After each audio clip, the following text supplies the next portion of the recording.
بنی اسرائیل میں ایک عیالدار شخص تھا جو بڑا زاہد عبادت گزار تھا۔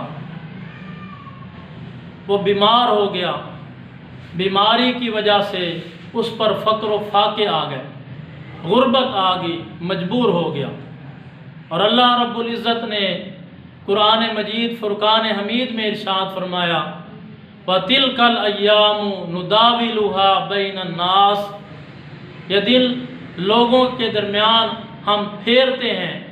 ان دنوں کی باری لگی ہوئی ہے، کبھی دن اچھے ہوتے ہیں، کبھی دن برے ہوتے ہیں، کبھی خوشی ہوتی ہے اور کبھی غمی ہوتی ہے، کبھی خوشحالی ہوتی ہے اور کبھی بدحالی ہوتی ہے، کبھی امیری ہوتی ہے اور کبھی غریبی ہوتی ہے۔ تو یہ امیری، غریبی، خوشی، غمی یہ اللہ کی طرف سے ہے۔ تو اس شخص پر فقر و فاقہ آ گیا، مجبور ہو کر اپنی بیوی کو باہر بھیجتا ہے کہ بچوں کے لیے کچھ کھانے کے لیے لائے۔ اس کی بیوی ایک تاجر کے پاس جاتی ہے، اس سے سوال کرتی ہے، اپنی حاجت بیان کرتی ہے، اپنی ضرورت بتاتی ہے کہ میں ضرورت مند ہوں، حاجت مند ہوں اور میرے بچے بھوکے ہیں۔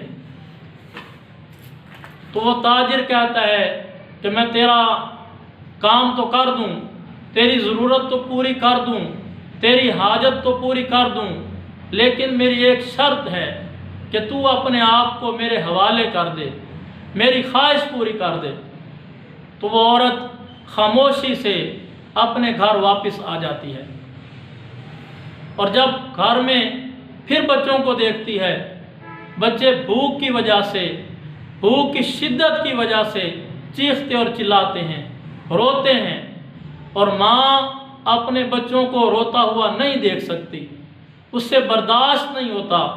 پھر وہ دوبارہ تاجر کے پاس جاتی ہے اور اس سے کہتی ہے کہ میری ضرورت پوری کر، میری حاجت پوری کر، میں حاجت مند ہوں، میں ضرورت مند ہوں، میں محتاج ہوں۔ تو تاجر کہتا ہے تو میرا مطالبہ پورا کر دے۔ تو وہ کہتی ہے ٹھیک ہے، وہ مان جاتی ہے کہ میں تیری خواہش پوری کرتی ہوں۔ جب وہ دونوں تنہائی میں جاتے ہیں تو وہ عورت تھر تھر کانپتی ہے اور ایسے محسوس ہوتا ہے کہ اس کا جوڑ جوڑ الگ ہو جائے گا۔ اور تاجر پوچھتا ہے تو کس سے ڈرتی ہے؟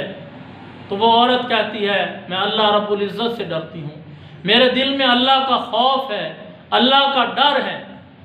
تو وہ تاجر اسی وقت گناہ سے توبہ کر لیتا ہے اور وہ کہتا ہے کہ یہ عورت اتنی مجبور ہونے کے باوجود، اتنی بے بس ہونے کے باوجود اللہ رب العزت سے ڈرتی ہے، اور میرے پاس تو اللہ رب العزت کی ہر نعمت ہے، اللہ پاک نے مجھے ہر نعمت سے نوازا ہوا ہے، تو میرا حق زیادہ بنتا ہے کہ میں اللہ رب العزت سے ڈروں، میں اللہ کا ڈر اپنے دل میں رکھوں، اللہ کا خوف اپنے دل میں پیدا کروں۔ تو اپنے گناہ سے باز آ جاتا ہے اور اسے بہت سا مال و دولت دیتا ہے، وہ اپنے گھر جاتی ہے، اس کے بچے خوش ہوتے ہیں۔ تو حضرت موسیٰ علیہ السلام کی طرف اللہ رب العزت وحی فرماتا ہے اے موسیٰ میرے فلاں بندے کے پاس جا اور اسے خوشخبری سنا، اسے بشارت دے دے کہ اللہ رب العزت نے تمہارے تمام گناہوں کو معاف فرما دیا۔ تو موسیٰ علیہ السلام اس بندے کے پاس جاتے ہیں اور اسے کہتے ہیں کہ تو نے کوئی نیکی کی ہے، کوئی عمل کیا ہے جس کی وجہ سے میں تیرے پاس آیا ہوں اور مجھے اللہ رب العزت نے بھیجا ہے۔ تو وہ بندہ سارا واقعہ بیان کرتا ہے، وہ بتا دیتا ہے کہ ایک عورت آئی تھی اور میں نے گناہ کا ارادہ کیا، پھر اللہ کا خوف میرے دل میں پیدا ہوا، میں اللہ سے ڈر گیا اور میں نے اسے چھوڑ دیا۔ تو حضرت موسیٰ علیہ السلام فرماتے ہیں اللہ رب العزت کی بارگاہ میں تیرا یہ عمل مقبول ہوا، تیرا یہ عمل اللہ پاک کی بارگاہ میں مقبول ہو گیا، اسی لیے اللہ رب العزت نے تمہارے تمام گناہوں کو معاف فرما دیا۔